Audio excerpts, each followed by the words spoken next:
Good morning, everyone, and welcome to Pathway Church Online. My name is Nathan. I serve as the lead pastor here, and it's my honor and privilege to help lead this amazing community of people here in Peterborough and in the Peterborough region and beyond.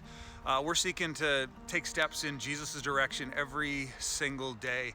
And I wanted to kind of kick off our service with just, like, hey, let's go for a walk. I wish I could walk with everybody. I wish I could see some faces that weren't related to mine, Like you, me and my family are kind of cooped up in the house, and I ventured out today to shoot some videos for church, but, we're trying to figure this out. Work, school, everything from home, lack of friendship, lack of in-person community, and it's tough. And when you stack on top of that the fact that we're in January, is kind of the shortest days of the year, less sunlight, less physical activity, there is a lot of feelings of tiredness, of skepticism. People just kind of get cranky, myself included. And I wanted to just encourage our church that there are brighter days ahead. And I wanted to let you know that, as Christians, one of the primary duties we have is to follow Christ, and in that, to be unified in Him. And I really think that's important because we live in a day when polarization is happening all around us. Literally, political polarization, you see it. You see ideological, theological polarization. It's so much of us against them and who's right.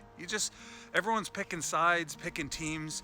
And I'm thankful I haven't seen much, if any, of that within our church. In fact, just this week I saw a social media post, and a couple people that are part of our church kind of were going back and forth. They disagree on just about everything. But I love how it ended, because at the end of the post it was like, hey, we are not going to agree on this, but I love you and I respect you and I'm so glad to have you in my life. And I think there's something to unity. I mean, think about it. When Jesus prayed for His disciples, He prayed that there would be unity in the church. And our unity isn't found in a political party, and our unity isn't in whether we agree on COVID regulations or what we should do with masks. Our unity is found in Christ and how we love one another. And so I want to encourage you in the days ahead, as things continue, that you would consider carefully, not necessarily your positions on things, but how it's communicated. There is a way to communicate thoughts and positions, and I'm not one to ever think that people in our church shouldn't have varying positions. In fact, one of the things I love about our church family is that we have a great amount of diversity in our church. People with differing opinions, different views, different gifts. And I think that's amazing and beautiful. But I think how we communicate what we're thinking and how we listen with humility and a willingness to understand people, that is what's going to mark us as a church moving forward. And so for me, as myself and our leadership team, elders and board, have been and continue to think through our strategy in response to COVID and lockdowns, I know that there are a great many godly people who are saying, like, hey, this is the government taking our religious freedoms, and I understand that view and I sympathize with it, and there are days when I certainly feel like that. But for us as a church, what we've decided to do was really think through, what do we want to communicate to our neighbors, friends, business owners, and the city that we're for. And for us, we wanted to make a statement that says, we'll lock down, we'll work from home, we'll do services online if it shows that we care for our community, and if we can prevent one person from getting sick by doing this, then we'll do our part. And so we want to encourage you, regardless of where you stand on COVID or anything else, to just simply think through, what does it mean? I mean, I love what Andy Stanley says. He says, it's better to make a difference than to make a point. And we all have points, and honestly, if you know me, I'm a guy who likes to win. I like to make my point, and I'll argue anybody to the ground just because I think it's fun. But there comes a point where being right isn't the most important thing anyways. And one of the most amazing things I've always said when I've taught on this is that we need each other. And all of us will tend to move towards ditches in theology, in the way we live and think. And we need one another, iron sharpening iron, kind of causing us both to come back to the center as we have conversation. And honestly, that relationship piece, that iron sharpening iron, is really hard right now while we're virtual. So I hope you hear my heart. I am glad that we haven't had any issues within our church. I want to thank those of you who've been supportive of our staff and our leadership and the decisions we've made. I know this is a difficult time, and we're right here with you, and we're praying for you. We want to support you. And today, Jason and his wife Nee are leading worship from home, and I hope that you'll enjoy. I hope that it lifts your spirit. And like I said earlier, I hope to see all of you real soon. It'd be nice to see your smiling faces. We love you. Let me pray and we'll turn to worship. Father, thank you so much for the opportunity we have as a church to gather online. And though we miss seeing each other face to face, and though we miss being together singing in one room, we know that you are where we are because the church is the people of God. And we thank you that you are our God and we are your people. And as we sing and as we hear the message today, would you encourage and strengthen us in unity together by the power of your Spirit in Jesus' name. Amen. Hey, what's up everybody? I'm Jason and I'm the music director here at Pathway Church. Welcome. I'm hoping my wife Neve will be joining me here shortly. She is currently trying to keep our kids from yelling and keeping them quiet so I can get this portion of our service done effectively and efficiently. How we do things week to week to make the service happen varies, as you can tell. I am sitting in my kitchen with an iPhone trying to make this happen. But why we do what we do stays the same every week. My role at church is to provide an experience and an opportunity for you to be able to engage in worship and to just slow down, settle down, calm your heart, calm your mind, and just experience God. And this first song is a song I've been singing in my head for the last months. For months I've been singing this. And the idea of this song comes from James chapter 4, verse 8, where it says, "Draw near to God and he will draw near to you." There is no greater time I'm sure you can all attest to this, that we're all feeling lonely and we could really use a little dose of God in our lives. So I'm just encouraging you today, wherever you are, to just draw near to God so he will draw near to you. Draw me close to you. Never let me go. I lay it all down again to hear you say that I'm your friend. You are my desire. No one else will do, 'cause nothing else can take your place. To feel the warmth of your embrace, help me find a way, bring me back to you.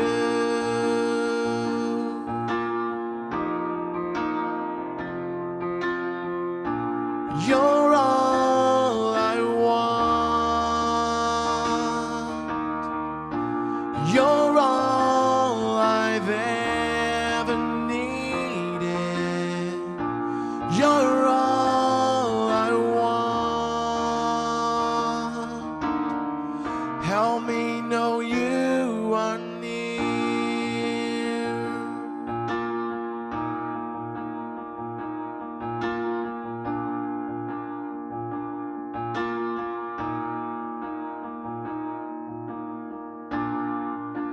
Draw me close to you. Never let me go. I lay it all down again to hear you say that I'm your friend. You are my desire. No one else will do,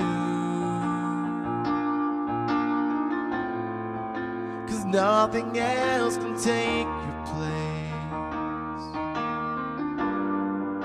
To feel the warmth of your embrace, help me find a way, bring me back to you. You're all I want. You're all I want. You're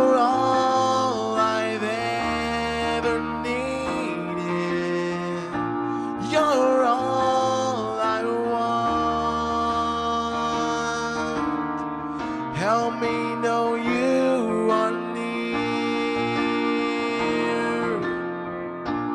You're all I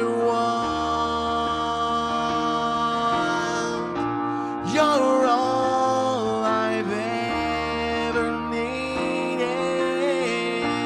You're all I want. Help me know you are near. Help me know you are near. Help me know you are near.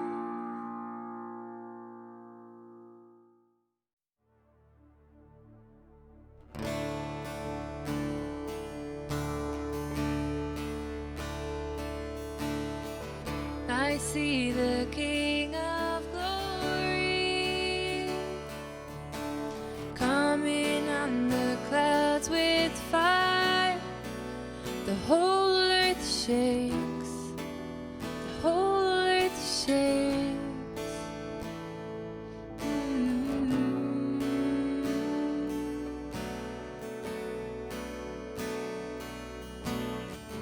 I see His love and mercy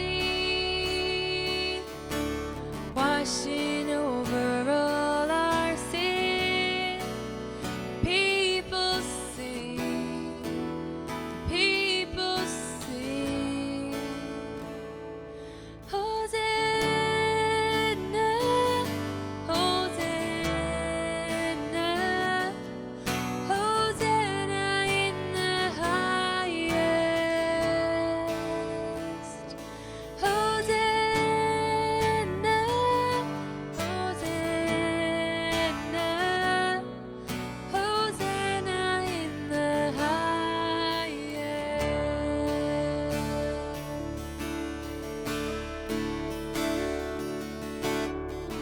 I see a generation rising up to take their place. Selfless faith, selfless faith. I see a new revival stirring as they pray and seek. They're on our knees. We're on our knees.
Thanks for singing and joining. Thanks for leading us, Jason and Neve. That's amazing that we can do this with technology. Hey, I wanted to just talk for a minute about giving before we head into the message and just let you know that you can give online. And we've been talking about you in 5 years. Today is the final message. We're talking about little things you can do. And what I've found is that one of the most powerful things you can do is put a small thing in place that's automated. And giving is one of the things that you can automate. I mean, you can give $5 a week, you can give a percentage, you can give whatever you want, and you can set it up so it happens on a consistent basis, and so it continues to happen even if you're not thinking about it. And there's power in that when you give, when you save, and you do those things automatically. You put the power of compound interest to work as you invest in the kingdom of God. So thank you for your generosity. Please continue to give as you're able. And if there are those who are struggling financially, if there's something you need, if there's a way we can support you as a church, please let us know. Shoot us an email, care@pathwaylife. We'd love to both pray for you, but also offer practical supports if we can. So please let us know. And I'm going to pass it over to Levi Lusko. This is the final part that we'll be showing in the You in 5 Years series. This particular message I wanted to show by video because when I first listened to it 3 weeks ago, it really helped me, not specifically in how to manage, my time at work, but into thinking about how I use my time and spend it in a new way. I know you're going to be blessed. So without further ado, I'm going to pass it over to Pastor Levi Lusko, Fresh Life Church. Well, we've been in a series of messages that we're calling You in 5 Years, and we've been just really plowing through it and having so much fun. First week, we asked the question, who do I want to be 5 years from now, and is that where I'm heading? Because if where I'm heading is not where I want to be, then now's the time to make a change. The second week of the series, we asked the question, why? Why is it so difficult to change? And we found that the answer is inertia. Inertia is either our best friend or our worst enemy. And then last week, we asked the question, how? How are we going to change? And the answer was one step at a time. And what God wants us to do is not going to have visible progress always. We're going to be taking steps of obedience long before we see the effects of it paying off in our lives. And this week, we want to ask the question, when? When are we going to find time in our lives to make these steps that are going to move us towards where we want to be? And so that's what we're going to talk about. If you have a Bible, Genesis chapter 1 is where I'd like you to turn, where we're going to have a message that I'm calling From Evening to Morning. From evening to morning. That's when we're going to see our lives change, really, I think, is in that period of time. There's lots of places we could have turned in Scripture, though, to find these words popping up, evening and morning. They're all over the Bible. I made a little list, and you see them in fact, the book of Exodus. This is when God was choosing to feed his people in the wilderness miraculously. Some of you may know there were donuts just falling from the sky. They used a different word in the old days. It was called manna, but it was the Bible says they were made of bread and they tasted like honey. So what does that sound like to you?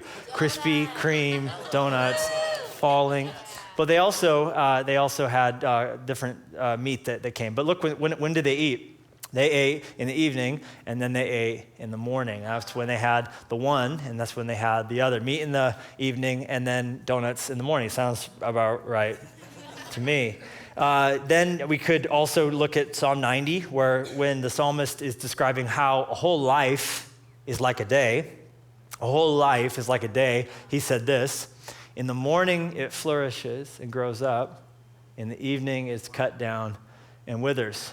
Kind of like one of those kinds of plants that pops up quickly and then is gone just as fast. When speaking about why we should diversify our portfolio and not put all of our eggs in one basket, Ecclesiastes tells us this, that we should in the morning plant our seeds, in the evening keep our hands busy, because you don't know what will succeed. It may be the one or it may be the other, or both might do equally well. He's saying, have your seed that you sow, but what are you going to do while you're waiting for it to grow? Use that time and figure out another business. Get a store on Etsy or whatever. Start a Kickstarter and find ways to make some money because your field may not produce. And then what are you going to do? And plus, you have your days free. What are you going to do? Stand there watching your grain grow? We could talk about the return of Christ. Hello, that's a good thing to talk about. because when is he going to come back? I don't know. But here's what he said. He said it could be, look at this, in the evening, could be at midnight, could be when the rooster crows, could be at dawn, right? I love he gave us all these options. Like, just here's what it could be.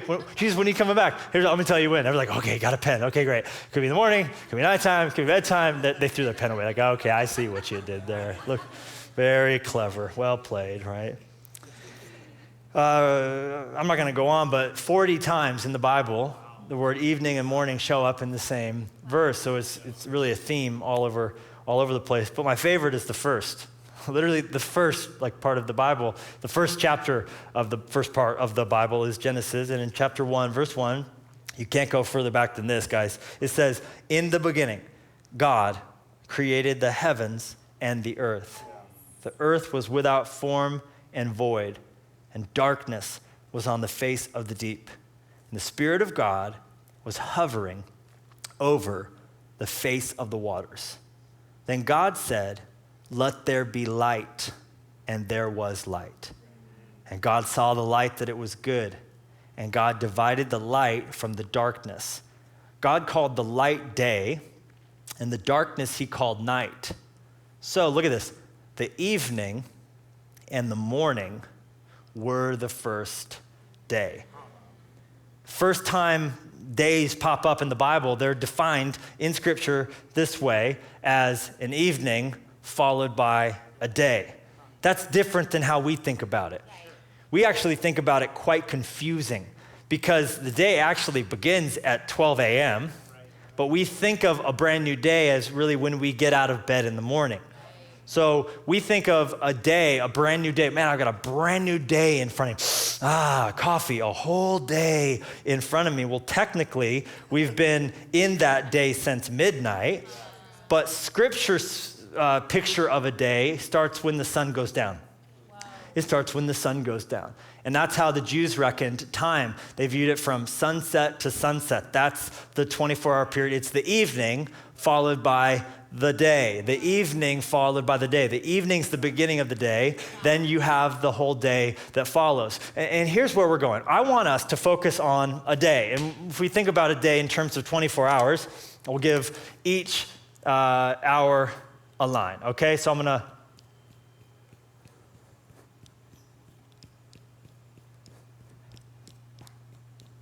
had to get creative at the end. Okay, so here's our 24-hour day. I want us to think about what this is presenting for us, the idea of sunset triggering a day, which in the locations where we have church, and by the way, hello to every single location across Montana, Utah, Oregon, and Wyoming.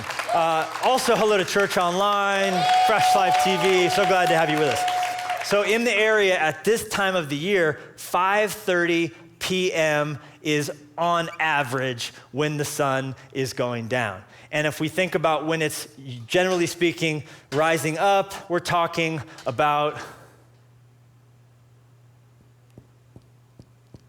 around this time of day where we have the sun popping up. Okay, so 8 a.m., 5:30 p.m., what do we have in between? 14 and a half hours. Okay, so that's the chunk of time that I want us to really be focused on. Why? This is from evening to morning. From evening when the sun goes down to morning when the sun comes up. That is primarily, I believe, the win of your time to take the small steps that are gonna change your life. This is the block of time that we should be fixated and focused on. Now, ironically speaking, we generally will talk about this as when we have a day. If your day begins here, you think about my brand new day, by here you're starting to end the day. This is my day. We focus on our day right here, right? 8 a.m. to 5:30 p.m. This is our day. But the 9.5 hours that makes up the section that we think of as our day is the part of our day that we have the least control over. Most of us have things that we have to do during this period of time. Gotta get Billy to soccer. Gotta get, the kids to school. Gotta be at work. I have to be in this meeting. This is when the doctor's appointment is. This is when the dentist appointment is. This is when the DMV is open. This is when the dry cleaner is open. This is when the florist is open. This is when the post office is open. This is when the UPS store is open. This is when I can register for TSA pre at the airport when it's in. This is, everything has to fit here. Life is craziest here.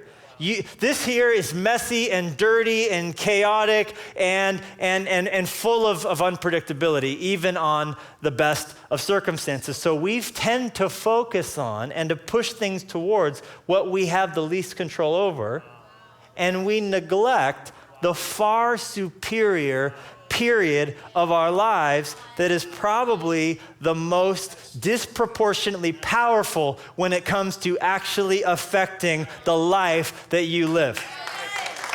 So what I think we should do is quit focusing on, with apologies to Charles Spurgeon, who wrote the best-selling devotional of all time, from morning to evening, which is how we think about it, and rather flip it and start thinking about our life in terms of from evening to morning. These 14 and a half hours.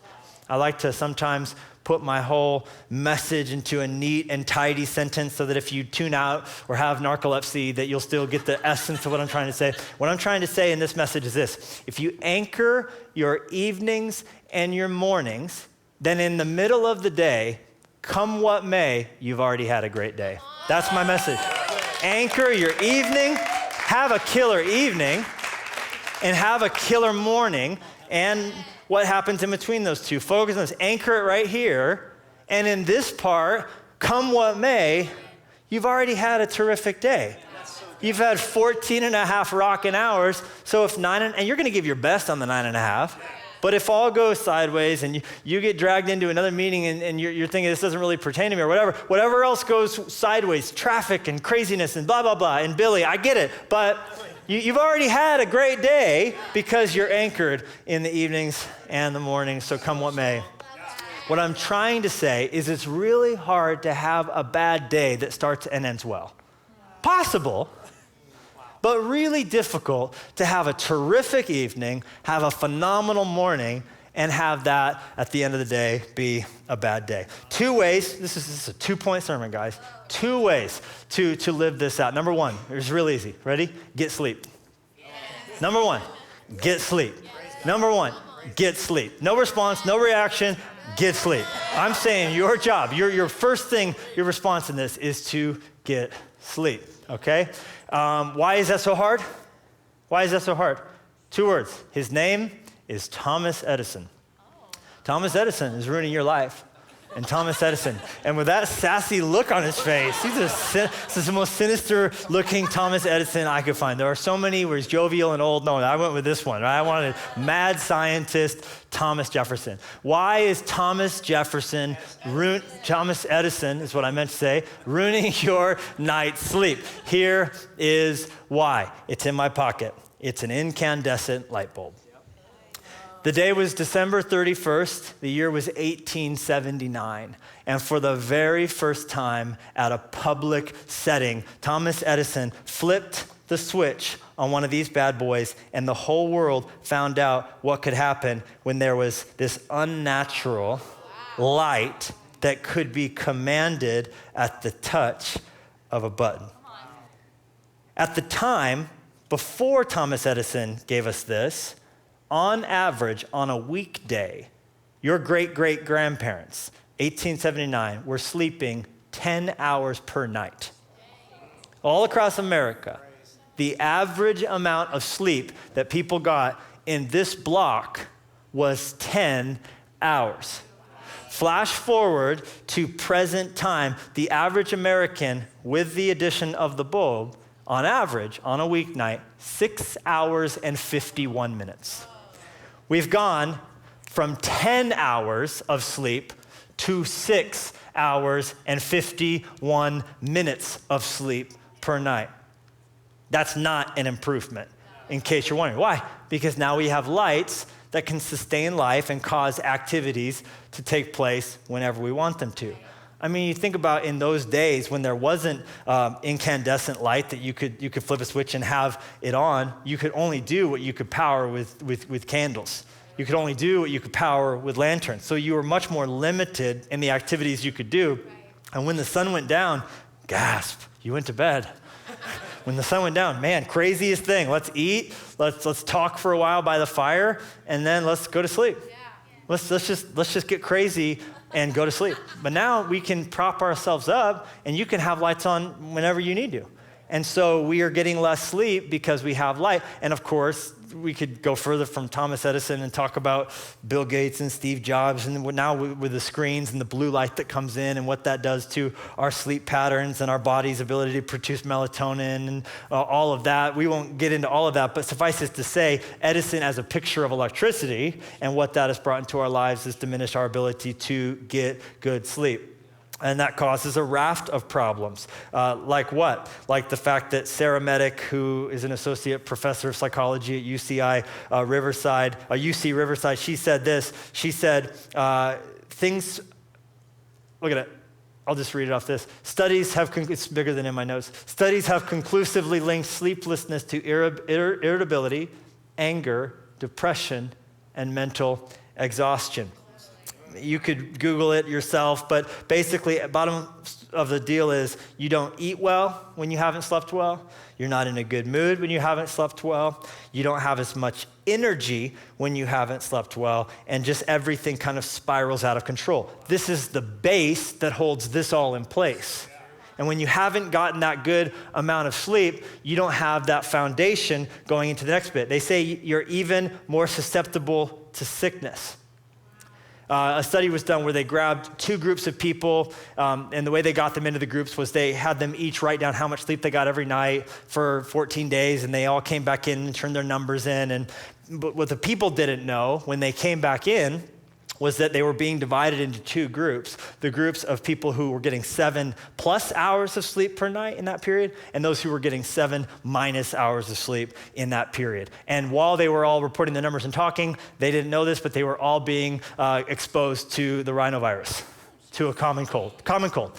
Sounds so much worse when you say it like that. So they were all being exposed to the cold, and then they tracked their movements, they tracked them, and get this, would you believe that those who get 7+ hours of sleep were 3 times more likely to not come down with the cold that they were exposed to? And the group who got 7- hours, many more of them were coming down with the sniffles after being exposed to it. And that's not the only impact. There's also an impairment that takes place when you don't sleep. A man named Tom Rath in the Wall Street Journal wrote an article that showed that if you get 4 hours less sleep, so whatever your amount would be, if you get 4 hours less sleep for whatever reason before going to work or driving or doing whatever you're about to do, it has the exact same effect on your system as drinking an entire 6-pack of beer. Take 4 hours of sleep away, and then show up at work, it's the exact same thing as if you chugged 6 beers before heading into the office. Now, would you like to get on a plane piloted by someone who has just finished their 6th beer before they fly you? Would you like to get into a car knowing that the other driver in a car beside you has just chugged their 6th beer? Would you like to go in for an operation and the anesthesiologist, before he puts your mask on, you watch him crack and throw away his 6th beer?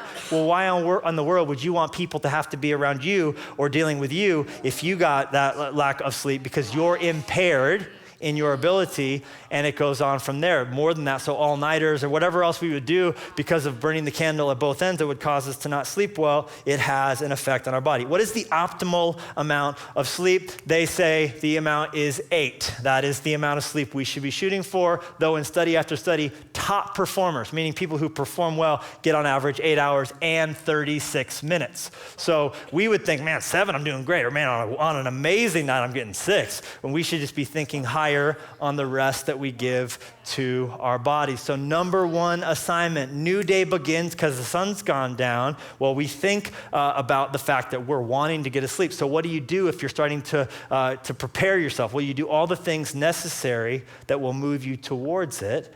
You don't just think about, we set alarms when we should get up. We should be setting alarms when we should go to bed. And we should begin winding down our day because of the fact that caffeine after a certain point, so if we're not thinking about when we let the caffeine back flush out of our system and when we're gonna have, the stimulation. I mean, you can't be watching like UFC wrestling montage clips, it's not a thing, it's UFC fighting or wrestling, but watching clips of crazy sequences that are stimulating and not expect those light that's bouncing off the back of your eye, going up to your brain and causing adrenaline to flood through your system, action movies or whatever else, that then expect yourself just to light. You're like, I have trouble falling asleep at night. Really? That's weird. I can't imagine why, right? So we're doing the exact opposite of what we want our system to do. That's like having the windows down and the heater on in your car. It's like, I'm cold and a little bit hot. That's my left shoulder mostly. Yeah, because you're sending your body mixed messages. You're sending stimulation that says to it, be awake, be alert, be ready to pounce at a moment's notice, but then you're also trying to get your body to quiet down. So you should think of a gradual ramp down towards where you're wanting to be falling asleep. So that's number one. This is a two-part message. Number one is get sleep, and the second is this. Then when you wake up, go deep. Get sleep, go deep. Get sleep, go deep. Deep in what way? I actually thought about three different ways. Spiritually, physically, creatively. Spiritually, physically, creatively. We should get sleep, and then we should wake up ready to go deep. Spiritually is the most important, of course. Psalm 46:10 says this, be still and know that I am God. Now, maybe, just maybe, your go deep spiritually happens before you go to sleep, and that's awesome. Adam did it that way. God walked with Adam in the garden in the cool of the day. Kind of in that, actually, Adam's was over there. Okay, whatever, all right? Don't judge my journey. Sun started to go down or went all the way down. It's getting messier here. We're having fun. Mad science is great. So Adam would have his time with God in the cool of the day, maybe just as the sun went down and the cool air started to creep through the garden. That's when Adam went deep with God spiritually. But the point is that we're being still and knowing that he is God at some point and able to go deep in our relationship with him. But then we want to also be able to go deep physically, meaning we're getting deep into our tissues as we build up our bodies or run or do something that's good for our bodies. Take a brisk walk or do our single push-up or whatever else it is that if you want me to do them again today, I'm not doing them. I already got push-ups in today on my own time. And but we want to go deep in our bodies. And you're like, why? Why would that be such an emphasis? Here's why.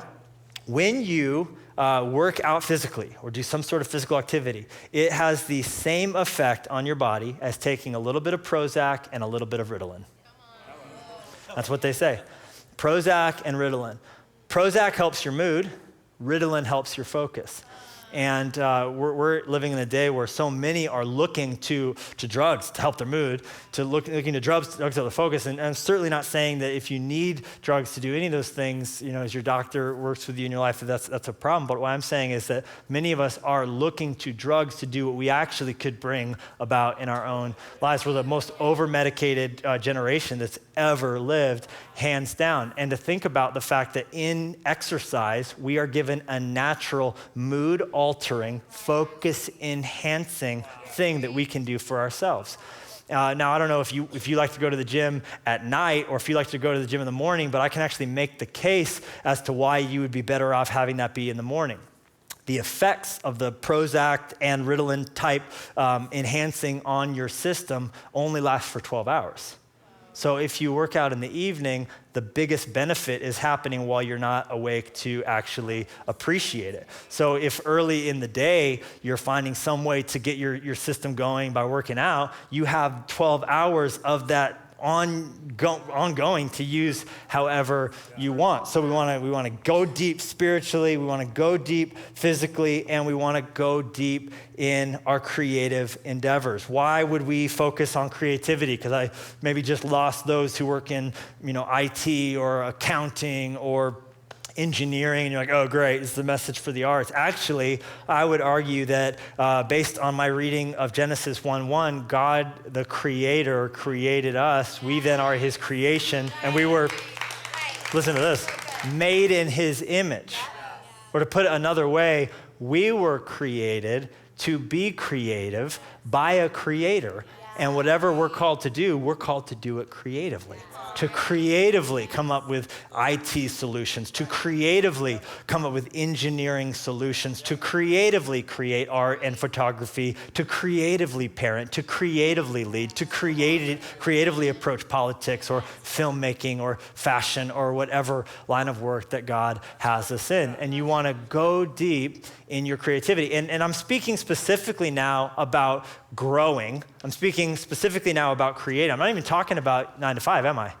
9 to 5 is it. And I hope you're applying creativity in your 9 to 5 as well. But I'm talking in this after we've had, well, there's a space of time hopefully between 5:30 p.m. and when you start going to bed. But at some point here, you're going to get your sleep in, right? But then once we wake up, there's hopefully going to be a chunk of time here. And that's really key. So we're going to have some period of time when we get home from work. We'll talk about that in a second. Hopefully we're guarding a space of time where we can get our 8 hours, although they say there's 2% of the population who studies have found can be optimized with 7 or less hours of sleep. So maybe you have that gene. Maybe God gave it to you. But the rest of us, we need our beauty sleep, and I'm in that crew right there, right? So we got our sleep, but I'm talking about this. So we wake up, hopefully there's time we're carving out to go deep in our bodies, go deep in our spirits, but to also go deep in our advancing of whatever goal we have for 5 years from now. And I believe this is the best time to take your baby steps. This is the best time. If it's an online class or if it's a book you want to read, the 5 pages a day that's going to lead you to having read those 60 books between now and the year's end, this is your space of time to attack the day.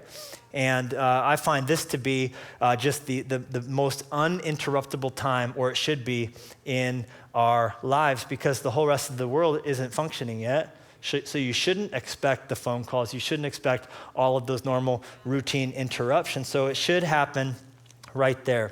I read a book that really opened my eyes. The book's called Deep Work by Cal Newport, who is an associate professor at Georgetown University. And he talks about how more than ever in our day, people working deep is lacking and people working deep is needed, because we're living in the age of multitasking, where we're all doing 1,000 things at one time. All of them, just all the things. Oh, I'm watching a show, reading a thing, doing this over here, all of it at the same time.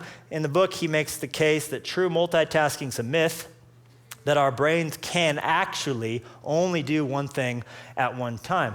And so what we would say is multitasking, he would say, is going from one thing to another quickly and poorly. Going from one thing to another quickly and poorly. I can prove to you don't actually multitask. What's the first thing you do when you realize you're lost while driving? The first thing you do? Turn off the music.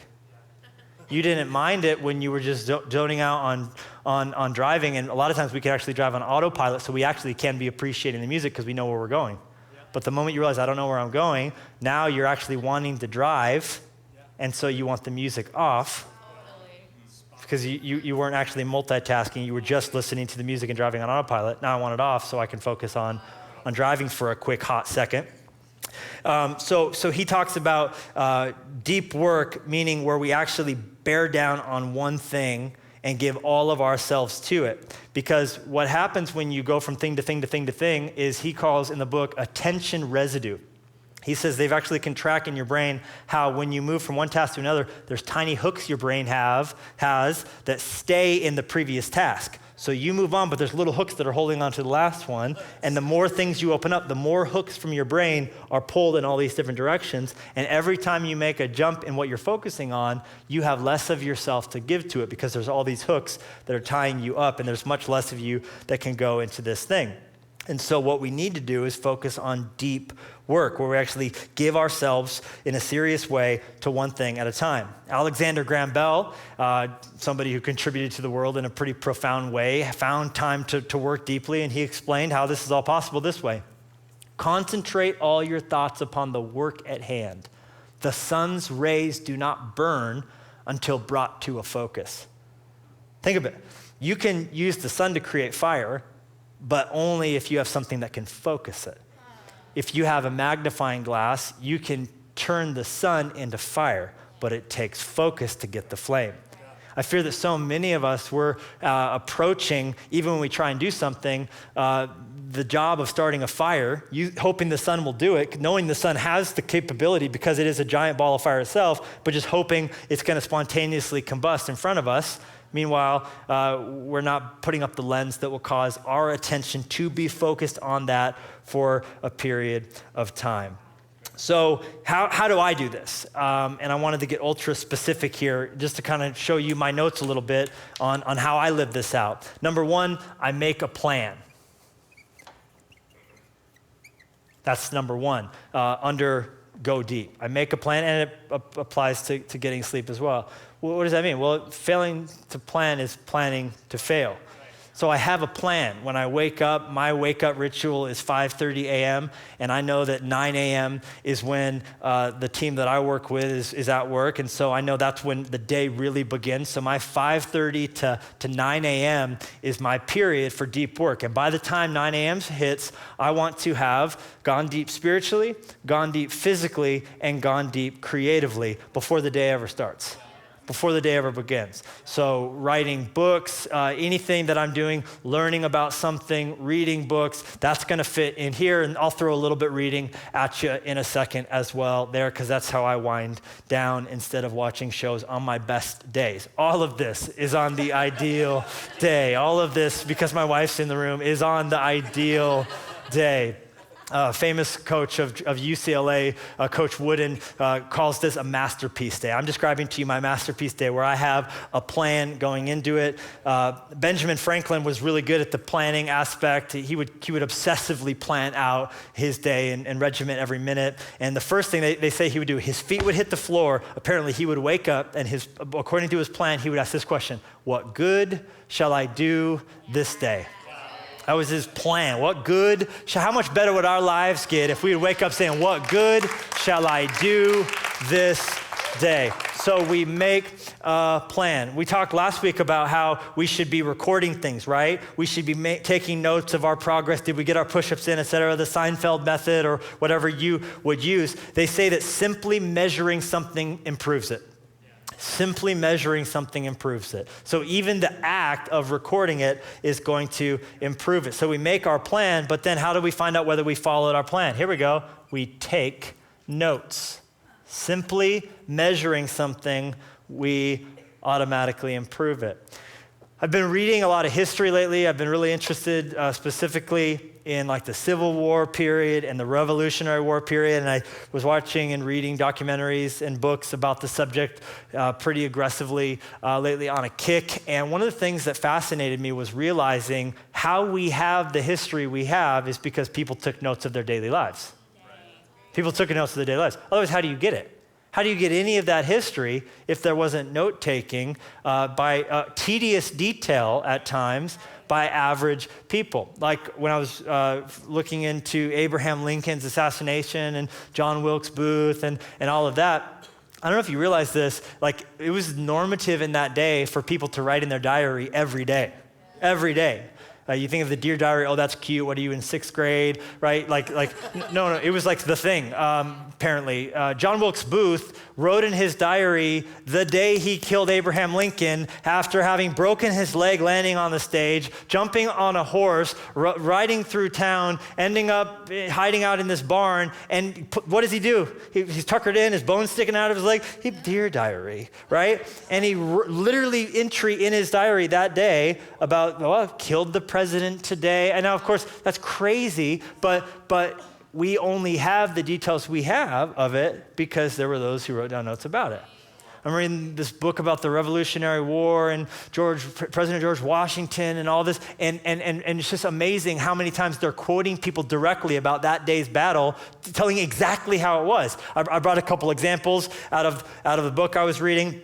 This first one is an entry from General Henry Knox. Now, I didn't know about General Henry Knox. I didn't know he went several hundred miles to get cannons and brought them from Ticonderoga all the way to Dorchester Heights when the British would eventually flee from Boston in a moment that gave great courage to the army. No love for Henry Knox. That guy's amazing. Anyhow, I didn't know that he was the one who came up with the plan and supervised the plan of generals of Commander George Washington's daring moment crossing the Delaware. That was all Henry Knox's play. He orchestrated it. The photo op is, of course, President Washington. It was Henry Knox's detailed operation, the boats and the planning, and then he supervised the artillery when they went into Trenton and took back that city, and it was, again, a decisive moment when we were losing morale and finally had an important victory. Anyhow, all of it, he was writing down in his notes what was going on that day. Here's one page from General Henry Knox's journal. This is just him writing about the day. This is him writing about how it felt specifically when he got to the top of the place where they were going to be with the guns and the cannons from Ticonderoga, and he's just writing about his day. Amazing. You're like, what's the point? That's the point right there. You're writing things down. Then this is Lieutenant Jabez Fitch. I did not know about Lieutenant Jabez Fitch. He was actually taken as a prisoner of war.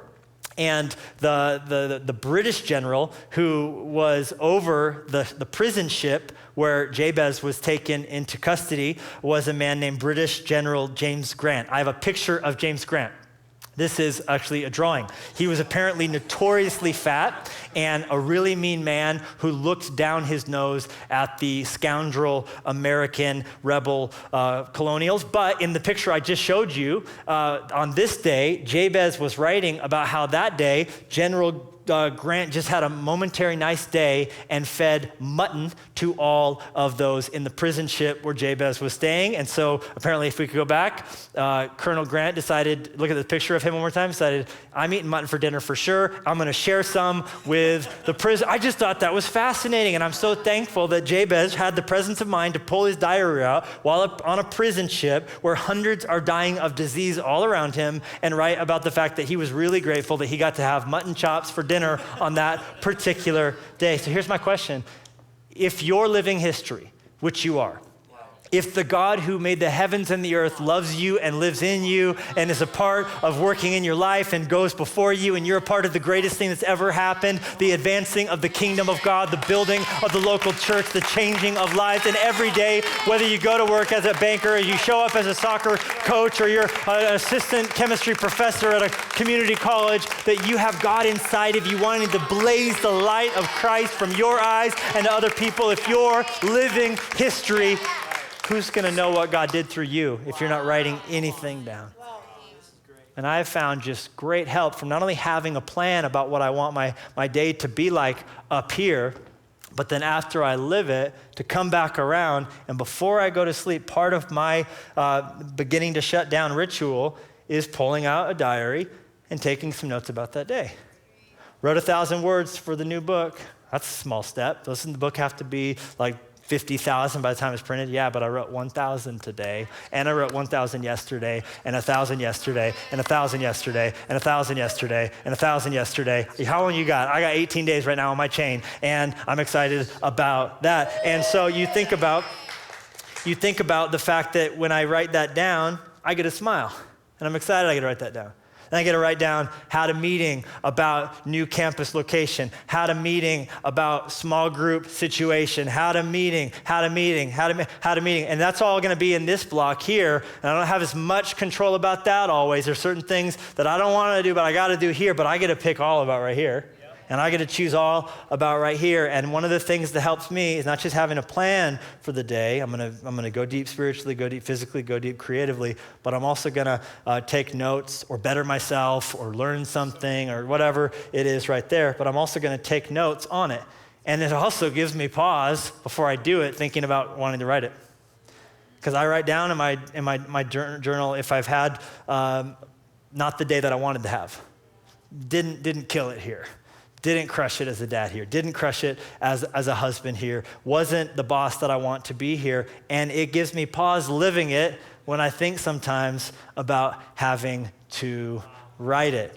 And it's a life-changing thing to not only make a plan, but also to write stuff down by taking notes. Here's another thing that helps me.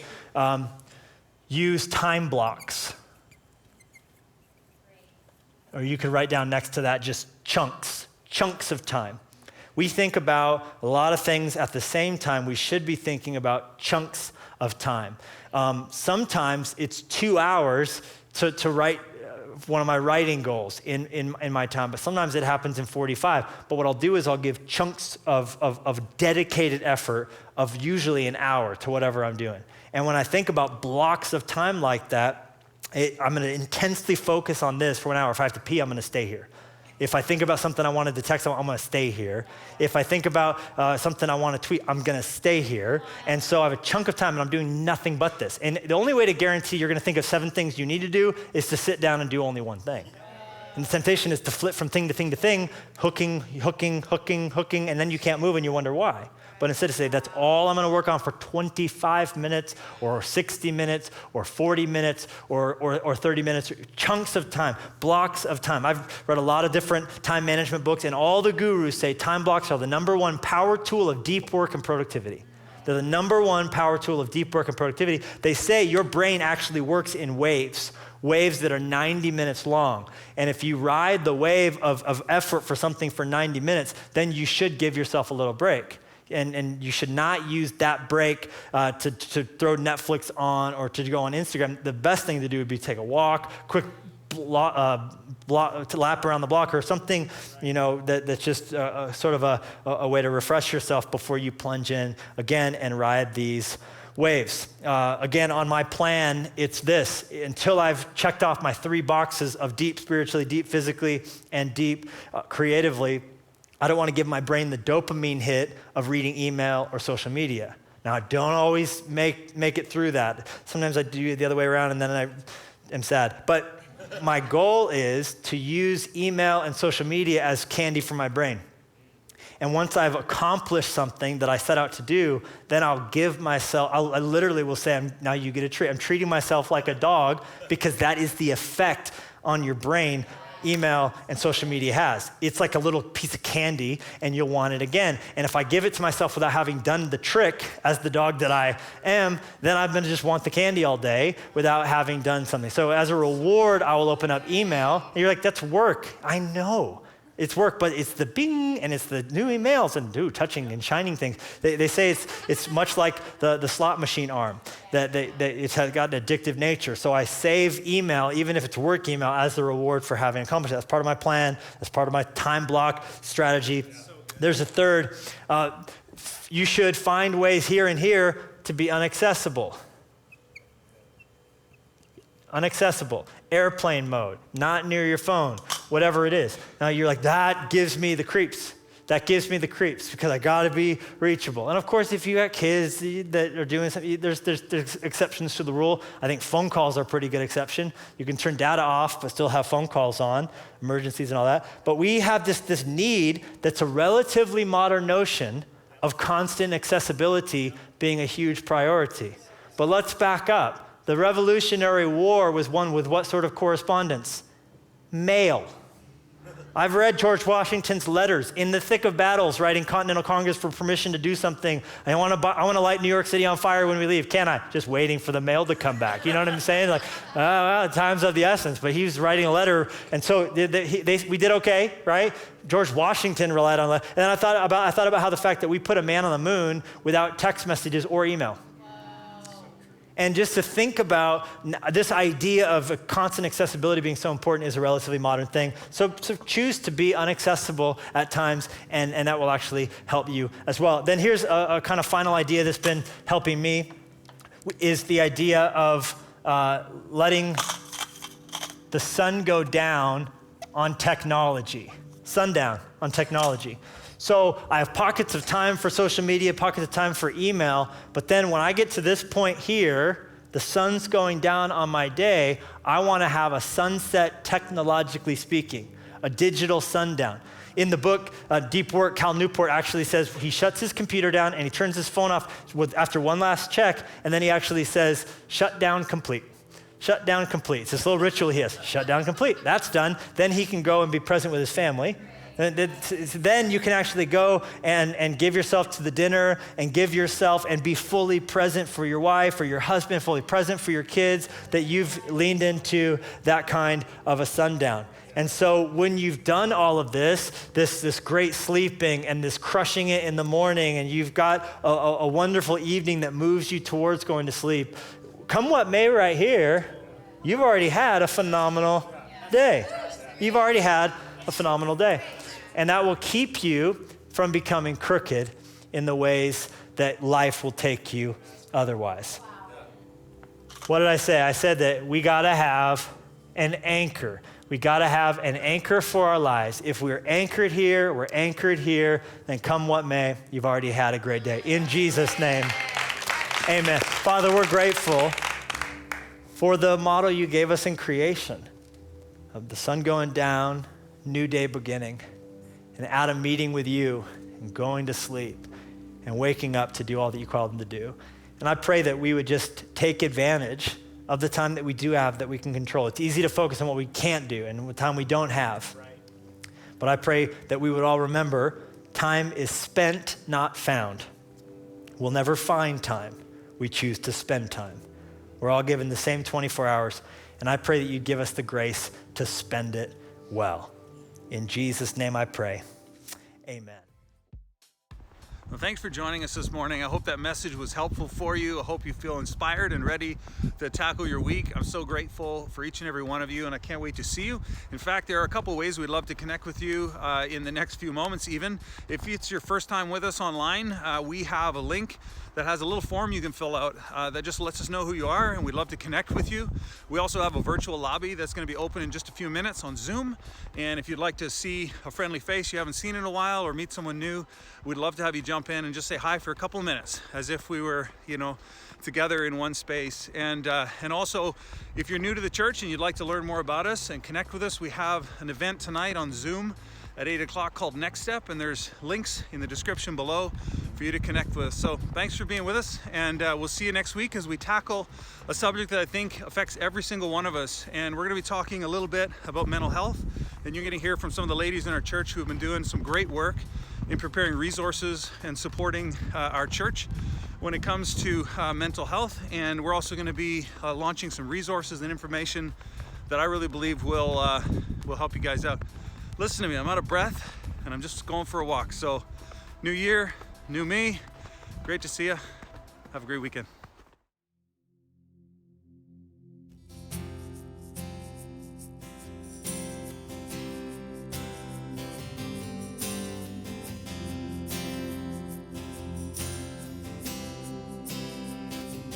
Thousand times I've failed, still your mercy remains.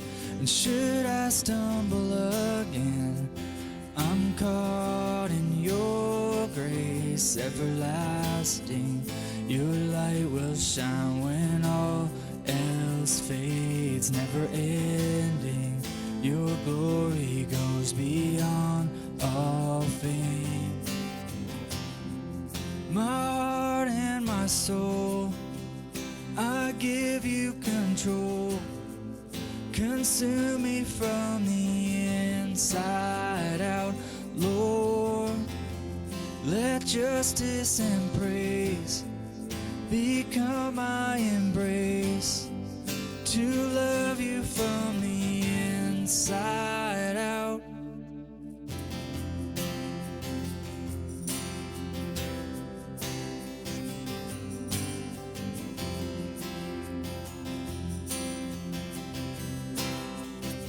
Your will above all else, my purpose remains.